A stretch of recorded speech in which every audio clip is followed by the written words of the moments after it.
No dejes que mi vida se desperdicie en cosas que la pena no valdrá. Afanes ya no más. Es un tema que nos ha trabajado a todos. A mí en lo personal me ha trabajado fuertísimo.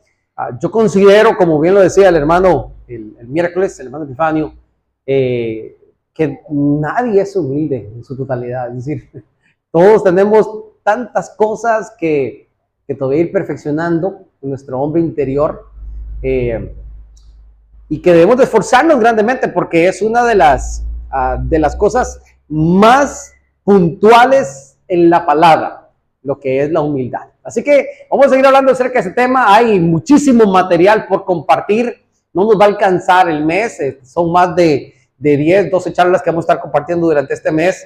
Vamos apenas por la mitad, pero sin duda no vamos a poder abarcar todo lo que podemos decir en cuanto a lo que está en la palabra de Dios, en cuanto a lo que es la humildad, pero sí queremos que nuestros corazones estén dispuestos para ir aprendiendo.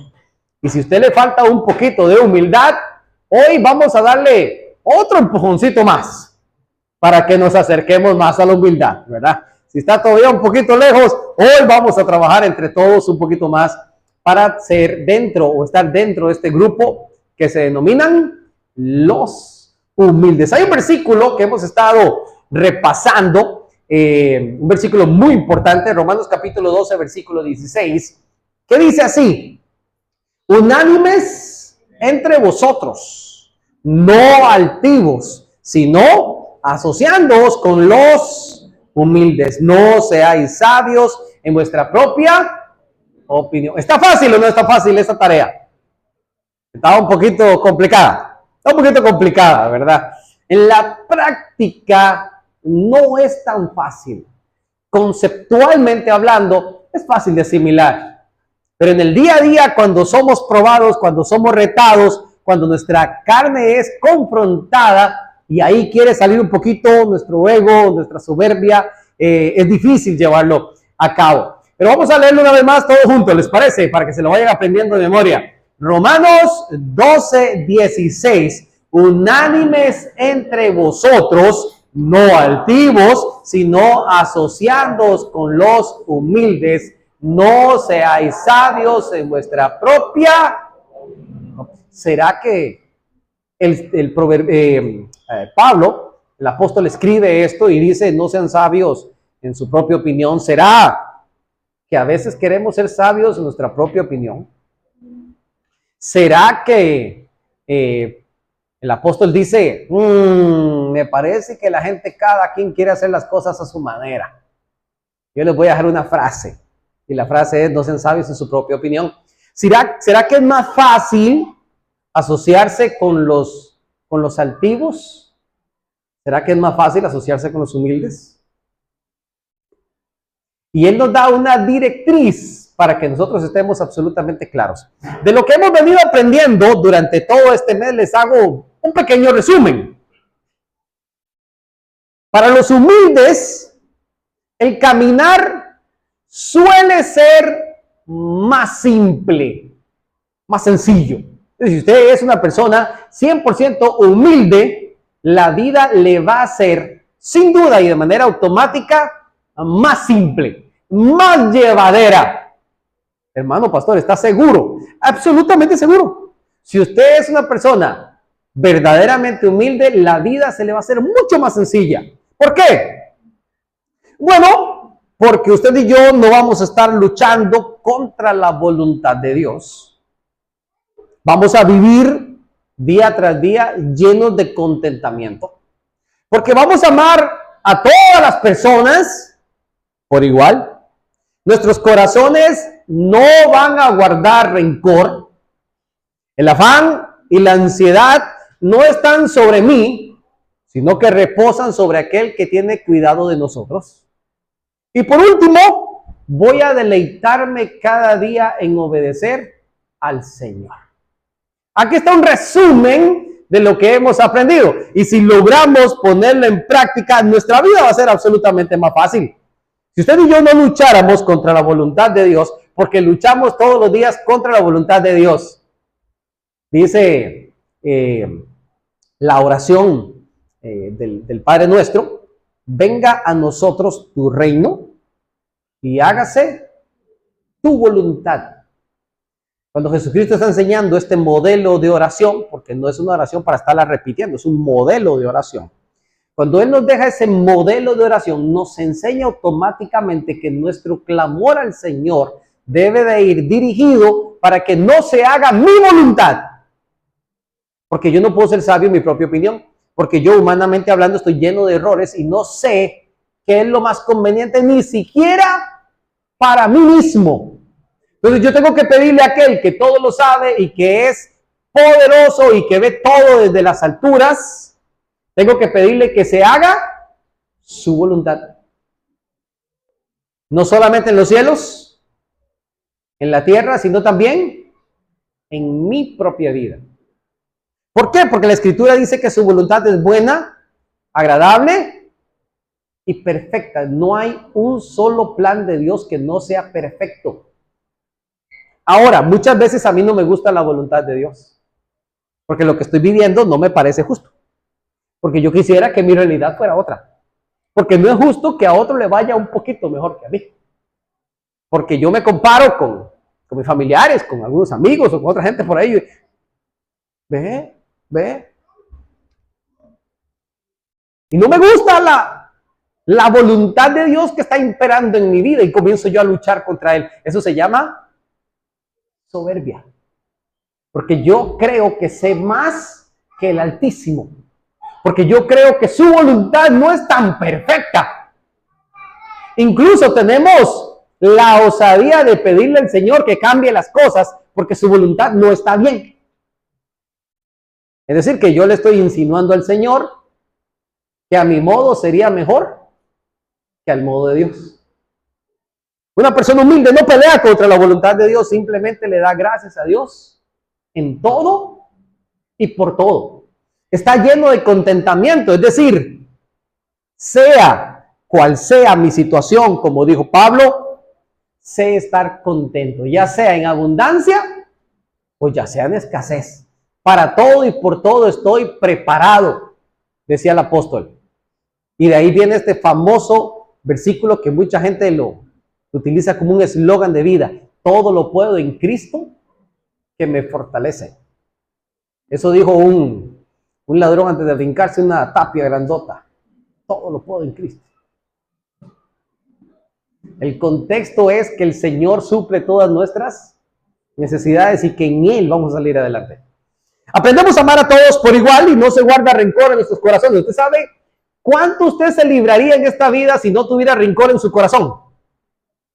¿Sabe la paz con la que usted viviría cada día? Por supuesto que el afán y la ansiedad no se vuelven un problema porque Él lo controla todo. La Escritura dice: por nada estéis afanosos. Es decir, yo no tengo por qué estar afanándome. Todo debo depositárselo al Señor. Él tiene cuidado de mí. Y mi deleite está en obedecerle. Si usted y yo nos deleitamos en obedecerle y en hacer su voluntad, dice la Escritura que todos nuestros deseos y nuestras peticiones serán concedidas.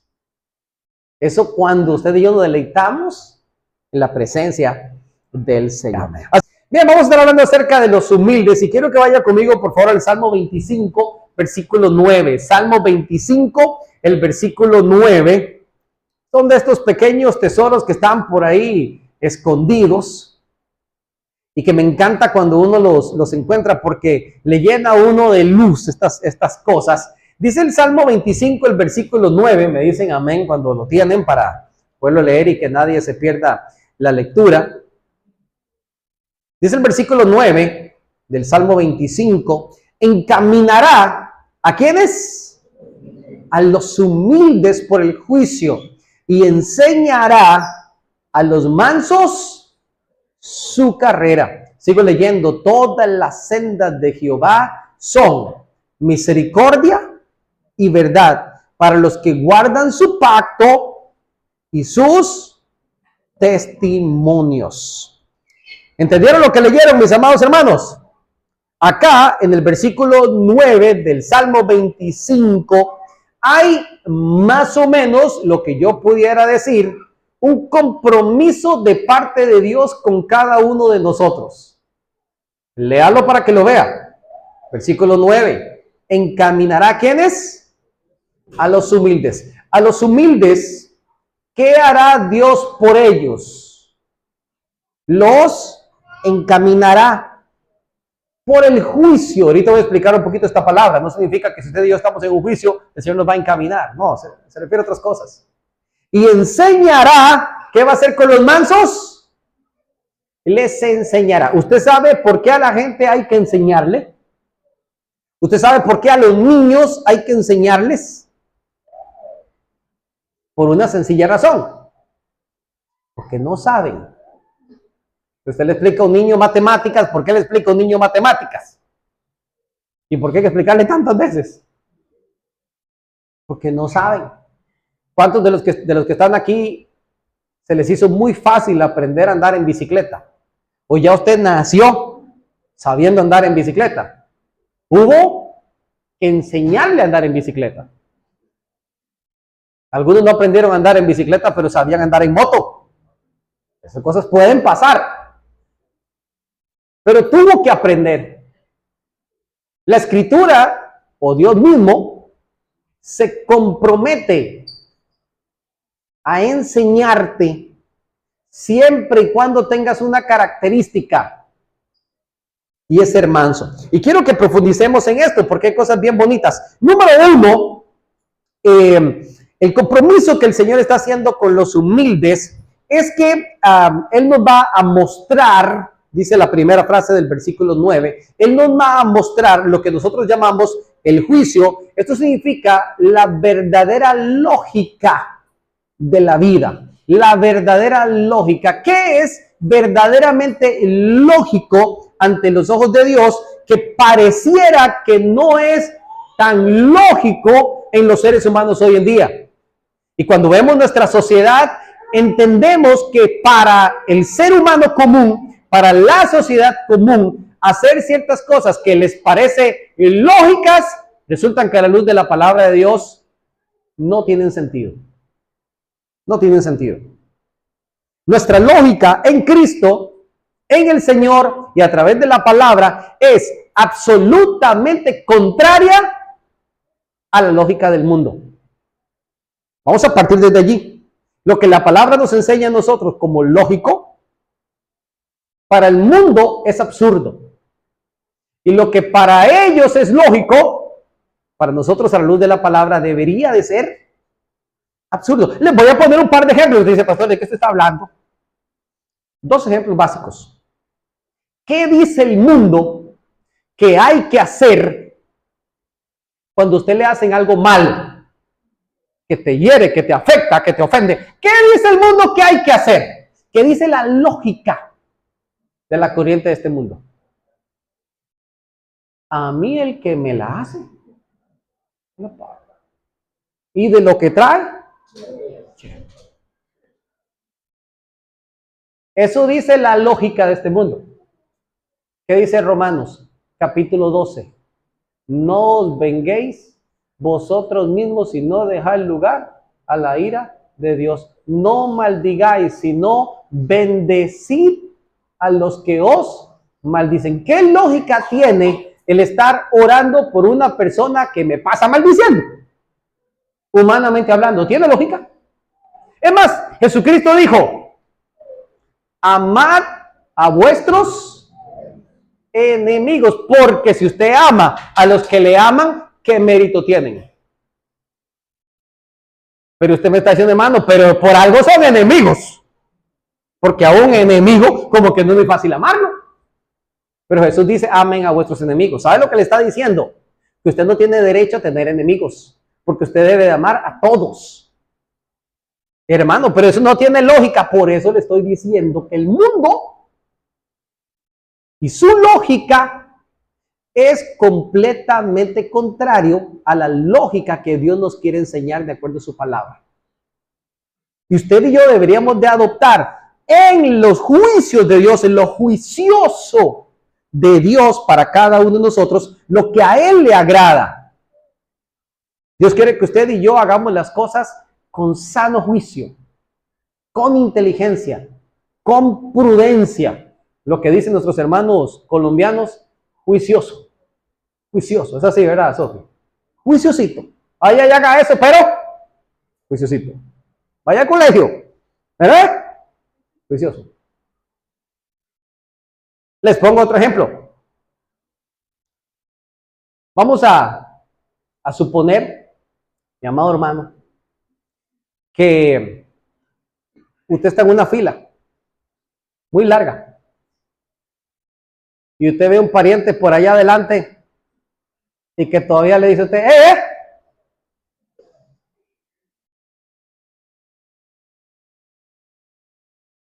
Cuando es a usted el que lo mandan a llamar, se siente como, ay, qué bonito, qué bueno, qué bendición. Esto es del Señor que me lo puso ahí. Pero si es a otro el que lo mandan a llamar, qué personaje más inconsciente, ¿verdad? No tiene respeto de los que estamos aquí haciendo fila.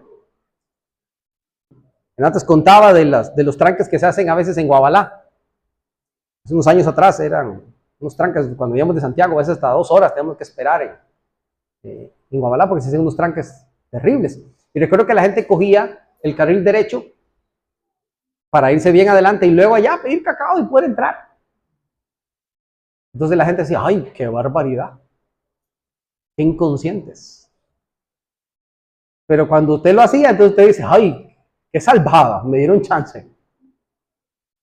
La lógica de lo que el mundo ejerce no es exactamente lo que Dios tiene para nosotros. De hecho, en este mundo la idea es que usted cada día se imponga más, que usted imponga sus criterios, que usted sea alguien más. Jesucristo dice, entre vosotros, esto no va a ser así. El que quiere ser el mayor en el reino de los cielos debería ser el servidor de cada uno de sus hermanos. La lógica de Dios es muy diferente a la lógica que el mundo nos quiere enseñar a cada uno de nosotros. Hay cosas muy simples, como por ejemplo, el ser obediente a los padres. Cosas tan simples como esas. La sociedad hoy en día empuja a nuestros propios adolescentes a que sean rebeldes, a que ellos controlen su vida, a que ellos hagan lo que se les pegue la gana, que si papá y mamá me mandan, entonces esto es anticuado. Esta es la lógica del mundo, que usted ya está grande, ya usted tiene derecho a hacer lo que quiera. Si ya tienes 14, ya es todo un hombre o toda una mujer. La lógica que el mundo nos quiere imponer. Pero la palabra del Señor dice, hijos, obedeced en el Señor a vuestros padres, porque esto es justo. Honra a tu padre y a tu madre para que te vaya bien. La lógica del mundo te incita a que te vaya mal. Pero si usted se somete a la lógica que Dios nos quiere dar en humildad, ¿cómo te va a ir según la promesa bíblica? Te irá bien. El profeta Isaías clamaba a voz de cuello y decía, decidle al justo que le irá bien. Le irá bien. Ay del malo. Ay del malo, decía. Así que nosotros debemos de pensar en hacer las cosas de manera inteligente y prudentemente en cada cosa que nosotros hablamos. Y esto nos lleva a pensar en respetar el orden de la vida como debe de ser y como ha sido programado de parte de Dios. El ser humano y la lógica de este mundo nos invita a hacer las cosas completamente contrarias al orden que Dios estableció. Usted le pregunta a cualquier persona en el mundo, ¿qué haces para divertirte? Para ti, ¿qué es diversión? Y eso es completamente contrario a la voluntad del Señor. Todo, absolutamente todo está ligado a cerveza, a baile, a trasnocharse, al pecado, a la violencia, desintegración familiar, desgaste de los recursos económicos. Y al otro día, sin plata, moreteado, peleado, enojado, pero la pasamos bien. ¿Es lógico o no es lógico? No hay forma en que el hombre se desgaste más que desvelándose. Y no lo digo por esta noche. La forma en que el ser humano se desgasta más es desvelándose. Y no hay forma en que usted desordene más su vida que siguiendo la corriente de este mundo. No hay forma. Es absolutamente preocupante que nosotros no utilicemos la lógica de Dios, porque nuestros jóvenes entonces, estando jóvenes, van a querer jugar de grandes. No van a respetar lo que Dios dijo: no os unáis en yugo desigual con los incrédulos. ¡No lo hagan! Pero la lógica dice: ay, pero es que está tan guapo. Ay, hermano, que usted no la ha visto, hermano. ¡Me viera qué bonita! Bien bendecida por todo lado. Llena de toda gracia. ¿Usted la viera? Esa mujer sonríe y resplandece el lugar donde anda. Esos ojos, dicen, encandilan, dice la gente, ¿verdad? Maravillan, ¿verdad? Sí, pero es una cananea. Es una filistea. Hasta Sansón, siendo el hombre más fuerte del mundo, le sacaron los ojos por andar viendo lo que no tenía que ver. Salomón, el hombre más sabio de la historia, las mujeres lo dañaron. Así lo dice la palabra. Torció, pervirtió su camino por culpa de las mujeres. De las de Salomón, ¿verdad? No de las mujeres.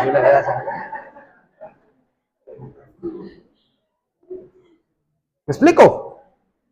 La escritura es absolutamente sabia y nosotros no nos podemos dejar llevar por la lógica del mundo, por el juicio, por lo que parece juicioso para el mundo. El versículo 9 dice que a los humildes el Señor encaminará por el juicio. Y es una capacidad que viene de Dios para que usted y yo aprendamos desde muy jóvenes a ser inteligentes, prudentes, obedientes y a respetar el orden de lo que Dios ha establecido. Esto solamente es para los humildes. Le pregunto, ¿cómo le van los soberbios? A golpe se van enderezando, ¿yo? Porque si es la voluntad de Dios los enderezan. Pero no encaminados. La palabra encaminar tiene mucho que ver con lo que está haciendo Madeline ahorita. Ya aprendió a dar pasitos solita. Pero primero hay que llevarla de la manita y van ahí, ¿ve? Como relojito. Tac, tac, tac, y ahí van caminando. Los vas encaminando, les vas enseñando a caminar. Los que no, por allá caen. Dice también que a los mansos enseñará su carrera, dice la segunda frase del versículo 9. A los mansos, dice el versículo 9, enseñará su carrera. Esta palabra carrera que aparece aquí no tiene absolutamente nada que ver con profesión. Los que tienen un carácter de mansedumbre, llenos de humildad y de mansedumbres, el Señor básicamente les da la opción de enseñarles cómo es el camino. Vamos a suponer, hace unos cuantos meses atrás, tuve la oportunidad con César allá en Costa Rica de meternos en una pista de go-kart. Yo creí que era buen chofer hasta que me metí en una pista del go-kart, ¿verdad? Y estando en esa pista, al principio el casco no me dejaba ni ver y yo todo incómodo en ese carrito chiquitico, ¿verdad? Y con miedo que se volteara esa cuestión, ¿verdad? Las primeras 2, 3 vueltas, eso era hasta vergonzoso, y lo peor es que eran solamente mi hermano César y yo, así que no había dónde esconderse. No había muchos más competidores en esa primera vuelta. Después se añadieron unos cuantos más. Pero las primeras 2, 3 vueltas, mientras vas tratando de conocer la pista, haces mucho ridículo. Pero una vez que conoces la pista, te comienza a atreverse. Y que usted piensa que no, yo tengo un carácter muy tranquilo. No. Usted comienza a atreverse.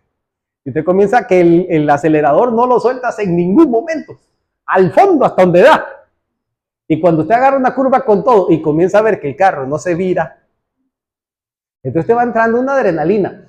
Pero es porque ya conoces el circuito, el camino, lo que la escritura llama la carrera.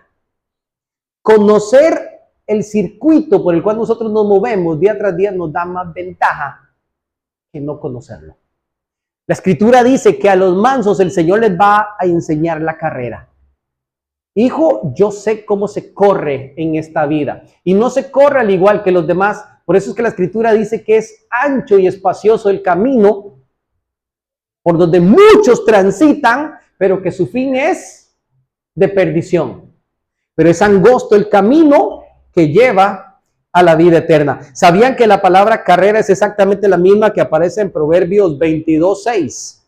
En Proverbios 22:6, cuando dice que nosotros tenemos que instruir al niño en su camino y aun cuando fuere viejo, no se apartará de él. Usted y yo tenemos como padres que enseñarle a nuestros hijos cómo es el camino. Usted y yo tenemos que enseñarle a nuestros hijos cómo es la sociedad, qué es lo que se van a encontrar en ella. Tenemos que enseñarles a nuestros hijos que afuera hay un montón de tiburones que de verdad lo único que quieren es devorarlos. Que la gente anda subida en una aplanadora, decía mi jefe en Costa Rica. Y el que no quiere subirse en ella, le pasó por encima. Esa es la sociedad en la que usted y yo vivimos. Y tenemos que enseñarles a nuestros hijos cómo se vive en este mundo, agarrados y aferrados de la mano del Señor. A los mansos, Dios mismo dice, yo les voy a enseñar cómo es la carrera. Y yo les voy a enseñar cómo debe de ser. Ahora, lo bonito de todo esto es que es un camino en el Señor lleno de hermosas promesas. Dice el versículo 10, ahí mismo donde estamos en el Salmo 25, versículo 10, todas las sendas de Jehová son misericordia y verdad. ¿Sabe por qué caminos el Señor te quiere llevar? Por sendas de misericordia y de verdad. Eso sí es para los que guardan su pacto y sus testimonios. Vean el versículo 13. Gozará él de bienestar y su descendencia heredará la tierra. La escritura está llena de promesas de bienestar para aquellas personas que son humildes, mansos de corazón, que se dejan guiar y encaminar en la voluntad de nuestro Dios. Por supuesto que esto no es para nada fácil. Nosotros de forma natural tendemos a decir que nadie aprende por experiencia ajena. Es un dicho común. Nadie aprende por experiencia ajena. Pero Dios quiere que usted y yo entendamos. Dice la escritura, el avisado ve el peligro y se esconde. Es una capacidad que Dios nos da de desarrollar un sentido claro de cuándo usted y yo tenemos que quedarnos callados, de cuándo usted y yo tenemos que estar en un lugar, de cuándo usted y yo tenemos que retirarnos de un lugar, de cuándo usted y yo tenemos que opinar y cuándo no. Dios nos comienza a dar sabiduría para saber con quién debo de compartir cosas, situaciones, problemas y con quién no. Dios comienza a darte mucha sabiduría en cuanto a las decisiones que debes de tomar y cosas que debes de hacer, con quién te debes de juntar y con quién no. Esta sabiduría viene de lo alto, para que nosotros aprendamos, quizás no con cabeza ajena, pero sí que aprendamos con sabiduría que viene de lo alto para tomar las mejores decisiones. Vamos un poquito más atrás al Salmo 10, versículo 17. Quiero que leamos este versículo y luego vamos a brincar al 37:6 en adelante.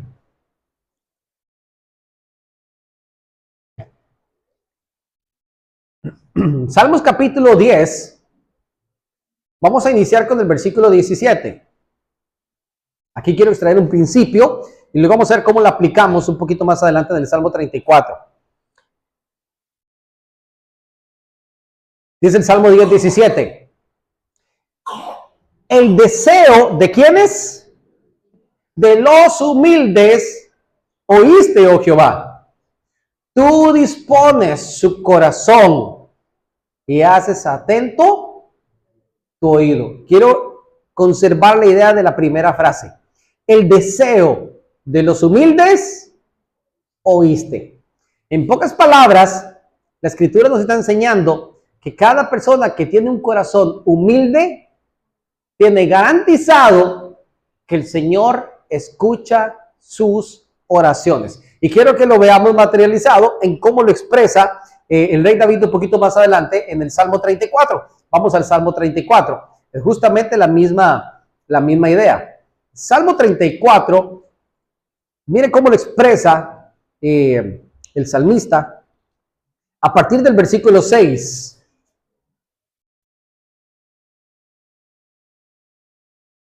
Lo tenemos. Salmo 34, del 6 en adelante dice, este pobre clamó. ¿Y qué pasó? Y lo oyó el Señor. Y además lo libró de ¿cuántas angustias? De todas. Añade, el ángel de Jehová acampa alrededor de los que le temen y los defiende. Gustad y ved que es bueno el Señor. Y añade, dichoso el hombre que en él confía. Este es el reflejo de la verdadera humildad. Es una confianza absoluta en el Señor y en todo lo que Él hace. Y usted y yo tenemos automáticamente ciertos privilegios. Uno de ellos es que nos garantiza que el Señor va a estar escuchando nuestro clamor. Y esto es algo sumamente importante. Cuando usted y yo sabemos que Dios nos escucha y que Él contesta, podemos vivir sin temor alguno cualquier situación que venga por delante. Quiero pensar primero en esto. Vamos a pensar en el pobre que aparece ahí en el Salmo 34. En el Salmo 34 dice, este pobre clamó y el Señor le oyó. ¿Quién es el pobre que está hablando ahí en ese pasaje? El pobre que dice, este pobre clamó, es el hombre más rico del mundo en esa época. Era el rey David. Así que el pobre resulta que no era pobre. Pero ¿por qué él se define como el pobre? Porque no está hablando de una situación económica. Está hablando de una persona humilde y pobre, pero de corazón. Una persona con un corazón humilde es una persona que es escuchada por el Señor. Y existen varios conceptos de por qué el pobre tiende a confiar y a depender más de Dios. Y ahora sí vamos a pensar en un asunto económico. Por ejemplo, pensando en el pobre. Al pobre le duele una muela y el pobre no puede ir a una clínica a que le saquen la muela. ¿Qué le toca al pobre? Le toca ir al seguro, hacer fila, para que le saquen la muela. Le toca tomarse por ahí remedios caseros para ver si se le baja el dolor. Y en el peor de los casos, se la aguanta. Porque es pobre. Llega al médico, el seguro, le revisan la muela y dicen, hay que sacársela. El rico llega a la clínica, le revisan la muela y le dicen, esto tiene solución. Y ahí sí se inventan 4 o 5 tratamientos, pero tú no pierdes tu muela. Le hacen un overhaul a esa muela y queda la muela funcionando, blanquita y bonita.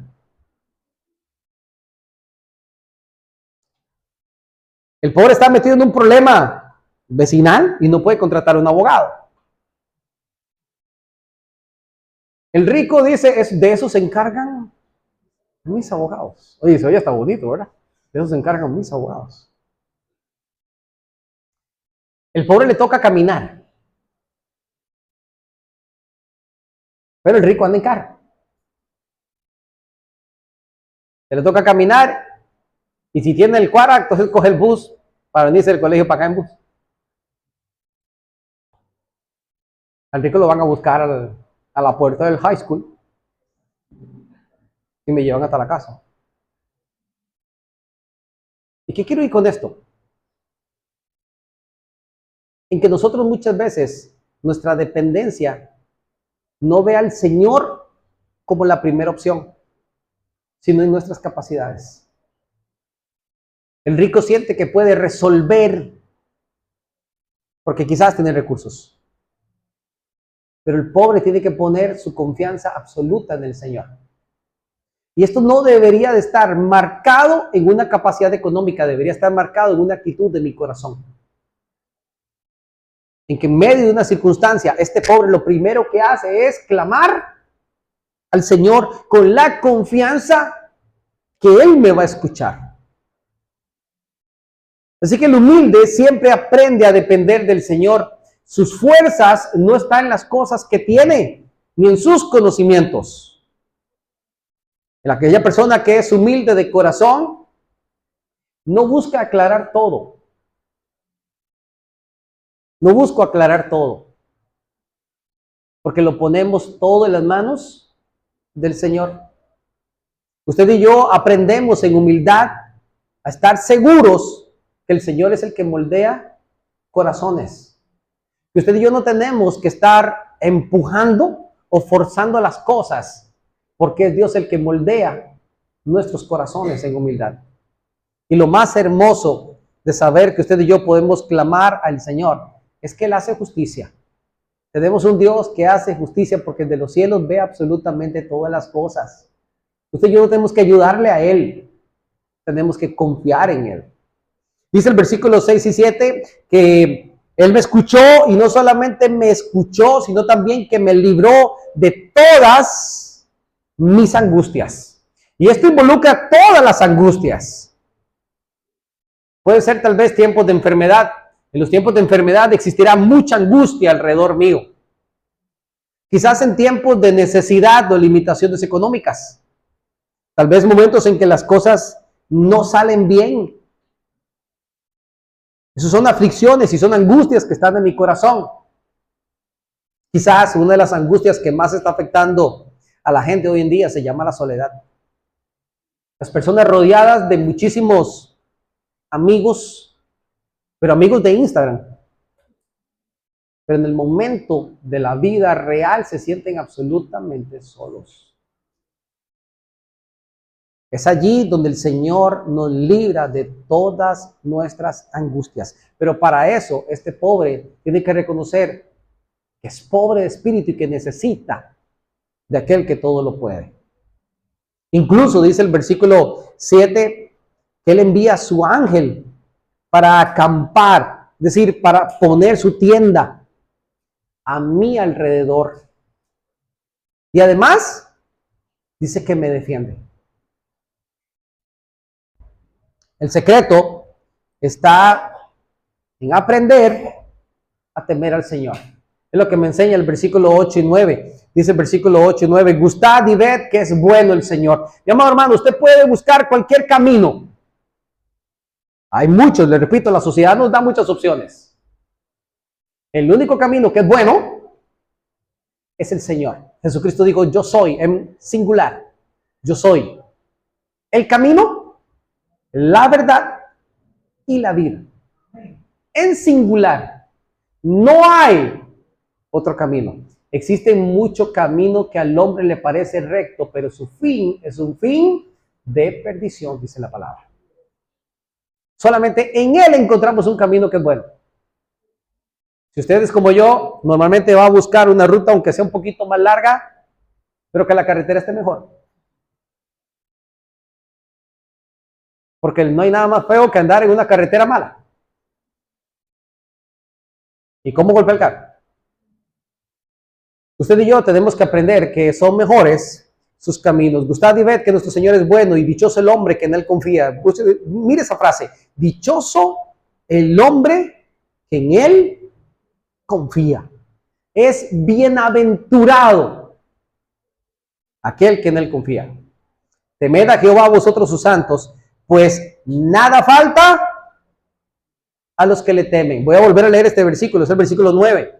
Temed a Jehová vosotros sus santos, pues nada falta a los que le temen. La palabra temor que aparece acá, no es que usted tiene que pensar en Dios y ¡uy, qué miedo! ¿Verdad? El temor que aquí aparece está ligado específicamente a la obediencia. ¿Qué es lo que quiere el Señor? Que usted y yo aprendamos a confiar en Él y a obedecerle cada día. Que lo que aprendemos en la palabra sea una lección práctica para mi vida y que yo pueda ponerla en práctica. Eso es tenerle temor a Dios. No es que yo tengo que tener temor que Dios me va a mandar un rayo por estar haciendo las cosas mal. No, es aprender cada día a confiar, a depender y a obedecer a nuestro Dios, a ponerlo a Él en primer lugar. Usted puede decir, hermano, yo veo que hay muchísimas bendiciones en darle el control al Señor. Hay muchísimos beneficios en aprender a ser humilde de corazón. La pregunta es, ¿cómo yo transformo mi vida de lo que soy hoy a ser una persona 100% humilde? ¿Cómo lo hago? Oiga, me encontré un proceso en la Biblia de un hombre que se llamó Moisés, que usted y yo conocemos muy bien. Y quiero que veamos cuál fue el proceso para llegar a ser tan humilde como Moisés. Hace un tiempo yo decía en son de vacilón que quería escribir un libro que se llamaba Los 7 pasos para ser tan humilde como yo, ¿verdad? Pero obviamente que era una broma, ¿verdad? Y no funciona porque resulta que tampoco soy humilde. Pero me encontré un pasaje en Números, el capítulo 12, versículo 3, que nos enseña el hombre que fue, en realidad, el hombre más manso y humilde que había en la tierra en su momento. Vamos a Números, el capítulo 12, por favor. Números, el capítulo 12. Vean lo que dice el versículo 3, hablando acerca de Moisés. Y aquel varón Moisés, no dice que era manso, dice que era muy manso. Y añade, más que todos los hombres que habían sobre la tierra. Si el Señor nos evaluara a nosotros en esta noche para escribir un versiculito como este que dedicaron en el versículo 3, en el capítulo 12 de Números, ¿en dónde estaríamos nosotros en el ranking? ¿Caeríamos por lo menos en el top 10? ¿O ni allá llegaríamos a caer? Bueno, Moisés era el número 1, el hombre más humilde y manso sobre la tierra.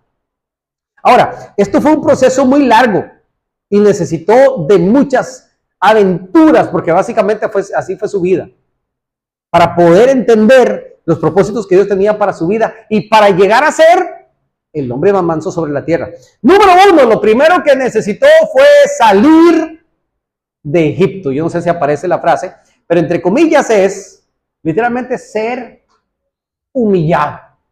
Moisés vivió 40 años en Egipto, en el palacio real, como el hijo, en este caso, de la princesa hija del faraón. Ese era Moisés. Moisés era un judío condenado a muerte por haber nacido judío varón, pero que sus padres, al igual que todos los otros padres del mundo, cuando nacieron y vieron al niño, lo vieron hermoso. Porque todos los papás, cuando nace un niño, lo primero que, ¡ay, pero qué cosa más lindo!, ¿verdad? Y a veces usted ve los bebés así recién nacidos y dice, de verdad que es por amor de padre, porque de verdad que no son tan bonitos cuando recién nacen, ¿verdad? Despuésito se han podido así como más bonititos y de eso, ¿verdad? Pero recién nacen, entonces, lo vieron hermoso.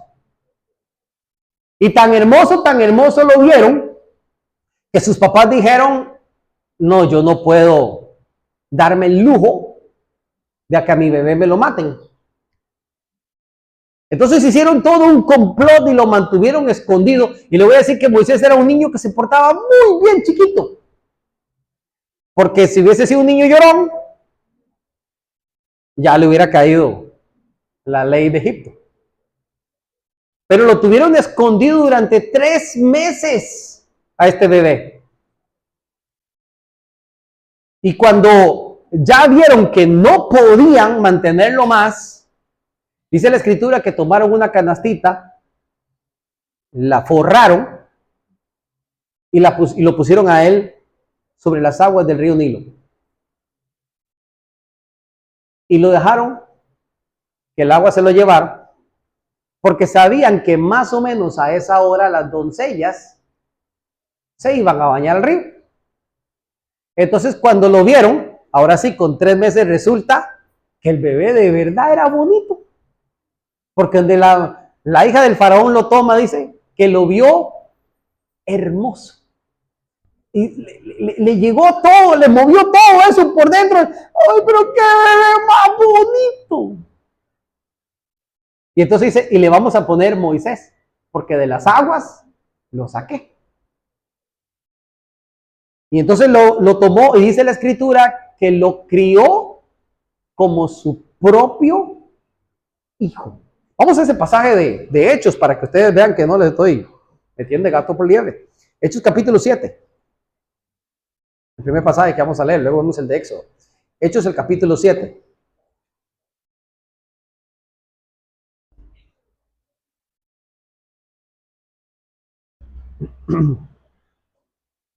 Versículo 20 para ver un poquito más de contexto.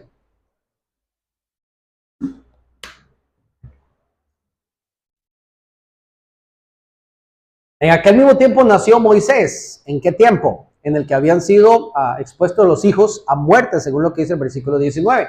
En aquel tiempo nació Moisés y fue agradable a Dios.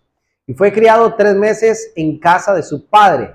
Pero siendo expuesto a la muerte, la hija del faraón lo recogió y lo crió como hijo suyo. Mire este privilegio. La hija del faraón lo recogió y lo crió como hijo suyo. Y fue enseñado Moisés en toda la sabiduría de ¿quiénes? De los egipcios. Y era poderoso en sus palabras y sus obras. Cuando hubo cumplido la edad de 40 años, le vino al corazón visitar a sus hermanos, los hijos de Israel. A los 40 años se le ocurre a Moisés la genial idea de conocer a su pueblo, de conocer quiénes eran verdaderamente su pueblo. Su pueblo vivía en la tierra de Gosén, y en la tierra de Gosén los tenían a ellos como esclavos. Y al ser esclavos los sometían a muchísima presión y a muchísimo trabajo. Y cuando Moisés llega al lugar de campo del trabajo, vio a un egipcio que estaba maltratando fuertemente a un judío, a un israelita. Y eso le ardió en el corazón y comenzó a ver que no había nadie. Y mandó a llamar al egipcio, venga acá. Y como estaba hablando del príncipe que le está diciendo, venga acá, él vino calladito. Y lo mató. No sé con qué le dio, pero lo mató. Y ahí mismo sobre la arena del desierto lo enterró y dijo, aquí no pasó nada. Al día siguiente volvió al mismo lugar, ver a la gente trabajando. Y ahora ve a 2 israelitas que pelean entre ellos. Y le dice, oye, pero gente, ustedes son hermanos, ¿qué es lo que tanto pelean? Y el que está golpeando al otro le dice, me vas a matar a mí también como mataste ayer al egipcio. Y en ese momento él se da cuenta que eso era algo de conocimiento público. Para que ustedes sepan que los medios de comunicación alternativos, como el chisme, no es propio únicamente de nuestros pueblos, sino que desde tiempos antiguos, allá en Egipto, lo que pasaba se daba a conocer rápidamente a toda la sociedad. Entonces dice la escritura que él tuvo que huir sabiendo que lo iban a matar. Y eso fue justamente después de 40 años. Vamos a Éxodo capítulo 2, versículo 15. Esto básicamente para que ustedes tengan la idea en cuanto a la edad que tenía Moisés. Éxodo 2, 15.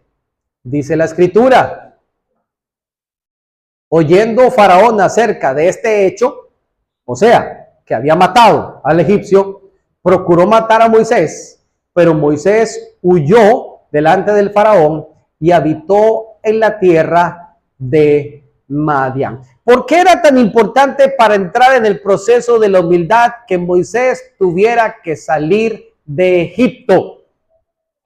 por muchísimas cosas que vamos a tratar de ver aquí rapidito. Moisés, número 1, estaba acostumbrado a hacer todo a su manera. Tan acostumbrado estaba a hacer todo a su manera que el día que no le pareció que golpearan al israelita, entonces mató al egipcio. Porque las cosas se hacen como yo quiero. Estaba acostumbrado que todo se hacía a su manera. Otra cosa interesante, según lo que nos dice la palabra, es que Moisés fue a visitar a los israelitas con la intención de mostrarse como un salvador o como un gobernante para los israelitas, lo cual quiere decir que en su corazón había suficiente prepotencia para decir, es que yo puedo ser el líder de cada uno de ustedes. Moisés era una persona explosiva y cuando vio la situación no pudo contenerse, sino que reaccionó con ira. Era una persona explosiva, era una persona vengativa, era un asesino, era un prófugo y además era una persona que no le gustaba rendir cuentas. Esto lo estamos sacando a conclusión simplemente pensando en los años que vivió en Egipto. ¿Por qué? Porque lo acostumbraron a que vivía en el palacio y que le daban todo y que tenía todas las comodidades y que él era poderoso. Y eso lo llevó a esas características que nosotros vemos un poquito acá en resumen. Además, tenía otra característica y es que a Moisés le gustaba presumir. Y si no me cree, cuando él sale huyendo de Egipto y llega a Madián, él se sienta en un pozo. Y venían los pastores, en este caso vinieron las hijas de quien fue más adelantito su suegro, y los pastores eran malvados, entonces no le dejaban a las chicas, que eran las pastoras, no le dejaban a las chicas darle de tomar agua a sus rebaños. Y Moisés los defendió. ¿Qué es lo que está pasando aquí? Lo que es con ellas es conmigo.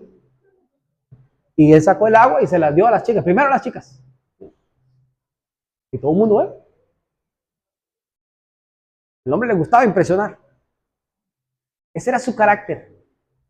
Cuando yo veo la imagen de lo que encuentro de quién era Moisés en Egipto y veo lo que ahora me dice Números capítulo 12, versículo 3, que dice que era un hombre muy manso más que todos los hombres de la tierra, yo veo dos escenarios completamente diferentes. Dice la escritura que el que se exalta será humillado. Y Moisés, viviendo en Egipto, necesitaba ser humillado. Él se sentía y se creía la persona más importante del mundo. Y Dios dice, no, yo tengo otro plan para ti. Y necesito entonces que salgas de Egipto. Mi amado hermano, usted y yo, para comenzar a moldear nuestro carácter, tenemos también que salir de Egipto. Y no me refiero específicamente a algo geográfico. Usted sabe muy bien que hay cosas en las que usted y yo vivimos, que tenemos, que nos han sido dadas, que nos hacen sentir poderosos. Hay muchas cosas a nuestro alrededor que nos hacen sentir, yo soy don fulano. Y bajo las murallas de Egipto nos sentimos protegidos. Pero esto lo único que hace es llenar cada día más nuestro ego. Y todo aquello que a usted le haga sentirse demasiado cómodo y que lo haga sentir poderoso en palabras y en obras y que quiere imponerse a los demás, como lo hizo Moisés, que quiere ser vengativo y que le gusta gobernar a los demás, es necesario dejarlo. Si Moisés se hubiera quedado en Egipto, hubiera sido el mismo arrogante que fue hasta los 40 años de su vida. 40 años tuvo que vivir en arrogancia, en soberbia, para que Dios diga, no, no, no, no, no, no, no, no. Yo te necesito, pero no así.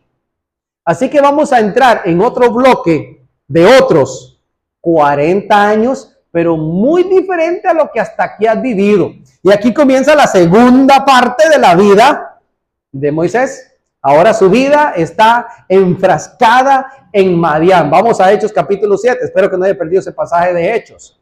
Hechos capítulo 7, versículo 30 ahora. Hechos 7:30.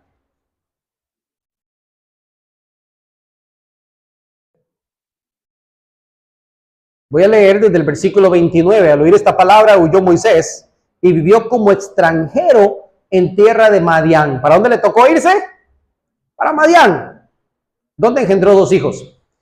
Pasados 40 años, un ángel se le apareció en el desierto del monte Sinaí en una llama de fuego de una zarza. Moisés a los 40 años sale de Egipto. Y 40 años después, allá en Madián, se le aparece una llama de fuego en una zarza que no se apaga. En el mismo monte Sinaí, donde después llevaría el pueblo para ir a recibir la ley de Dios. ¿Cuántos años tenía Moisés en ese entonces? ¿Cuántos años tenía? 80 añitos ya tenía Moisés. Era un chiquillo de 80 años. Pero le tocó ahora vivir una circunstancia completamente diferente a la que vivió allá en Egipto. ¿Por qué? Porque en Egipto resulta que él era un hombre millonario, resulta que era un hombre importante, resulta que era un hombre educado, que todo el mundo le hacía venia cada vez que él pasaba, que comía los mejores manjares, que dormía en las mejores camas. El hombre tenía su king size con su fuerte aire acondicionado, ¿verdad? Tenía su jacuzzi privado y tenía de esa gente que le tira vientito cuando hace calor y le ponen las uvas en la boca. Pero ahora de la noche a la mañana, después de ser un prófugo, sale huyendo para Madián. ¿Usted sabe qué le tocó hacer a Moisés en Madián? A Moisés en Madián le correspondió ser el pastor de ovejas de su suegro. ¿Se acuerda que se dedicaban sus cuñadas? A cuidar las ovejas de su padre. Ahora resulta que llega Moisés y qué bueno, ya las chicas no tienen que cuidar las ovejas porque ahí hay un hombre muy valiente que puede cuidar perfectamente las ovejas. Y como premio te vamos a dar a nuestra hija Séfora como esposa. Cuando una persona se casaba en el Medio Oriente, en los tiempos bíblicos, lo primero que hacía el hombre para impresionar era tomar de un dote importante de dinero y de animales y de camellos y demás para impresionar a la familia. ¿Se acuerdan ustedes cuando Abraham mandó a buscar esposa para su hijo Isaac? Llevaba ese siervo ese montón de camellos y oro y plata y vestidos y de todo, porque aquí venimos nosotros para llevarnos a la chica. Pero Moisés llega allá con las manos limpias. Podía ser el príncipe de Egipto, pero solamente tenía lo que cargaba puesto. Aparte de eso, lo ponen a trabajar en lo que nadie quería trabajar: cuidar las ovejas. Y eso es lo que lo ponen a hacer. Así que ahora resulta que su vida en Madián estaba, número uno, reubicado. Ya no soy quien yo era. Ya no tengo lo que yo tenía. Me reubicaron. Número dos, ya no soy el rey, el que impone, el que manda. Ahora vivo bajo sometimiento a mi suegro, a mis cuñadas y cuidado que a la señora. Eso es lo que le tocaba. Antes estaba rodeado de sirvientes. Ahora le toca vivir en soledad. Porque su trabajo era estar en el desierto cuidando las ovejas. El hombre se ponía a hablar posiblemente con las ovejitas. Seguramente le tenía sus nombres a las ovejitas. Y con eso se entretenía. Estaba rodeado de grandes comodidades y ahora vivía a pleno sol, metido en cuevas. Antes comía en abundancia, ahora en el desierto posiblemente Séfora le decía un lonchecito y con eso juéguesela, mi hermano, todo el día. Conoció lo que era ser pobre, conoció lo que era humillarse, conoció la soledad y el sometimiento. Todas estas cosas solo sirvieron para moldear su carácter. Entonces, 40 años vive como un rey, ahora tiene 40 años de vivir como lo más bajo de la sociedad existente. Y comienza la balanza a emparejarse. Ya no es el mismo Moisés, ahora tiene mucho más experiencia. Ahora sabe lo que es sufrimiento, sabe lo que es soledad, sabe lo que es pasar hambre, sabe lo que es tener que quedarse callado. Ahora está aprendiendo. Y el último punto que para mí es el más importante en el proceso de aprender a ser humildes es aprender a servir a Dios de corazón. Esto fue lo que marcó por completo la diferencia en la vida de Moisés. Y quiero que vean este pasaje, Deuteronomio el capítulo 8, versículos del 2 al 6. Deuteronomio capítulo 8, versículos del 2 al 6.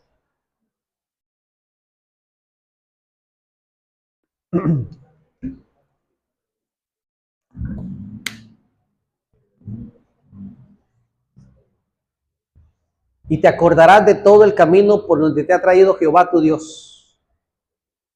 Estos 40 años en el desierto. Es decir, salió de Madián y lo envían nuevamente a Egipto, pero para sacar al pueblo. Y una vez que saca el pueblo de Egipto, le toca pasar otros 40 años más. ¿Cuántos años tenía el tío Moisés? 120 años.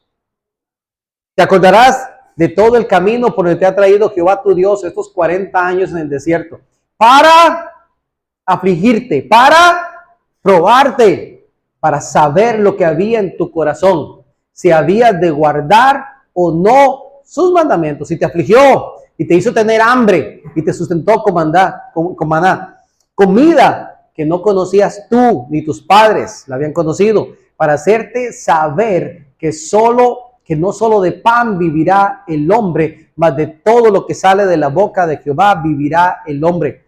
Tu vestido nunca envejeció sobre ti, ni el pie se te ha hinchado en estos 40 años.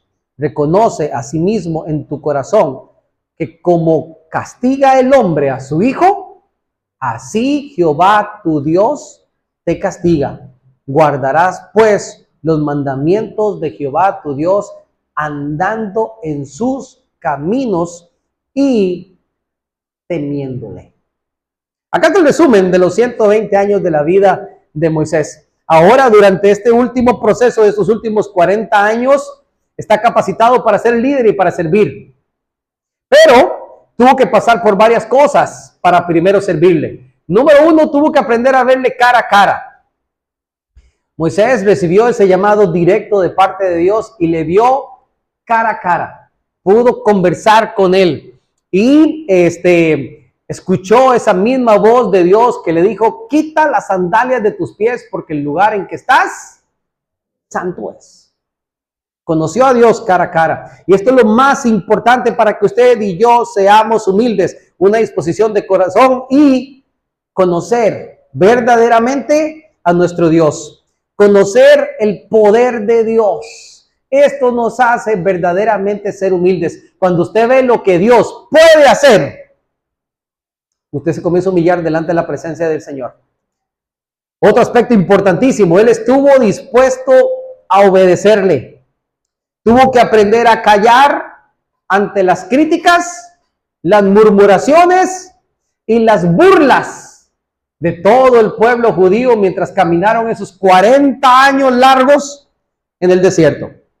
Aprendió a recibir consejos y lo más importante es que nunca dejó de orar por su pueblo. Todas estas características hicieron de Moisés el hombre más manso sobre la tierra.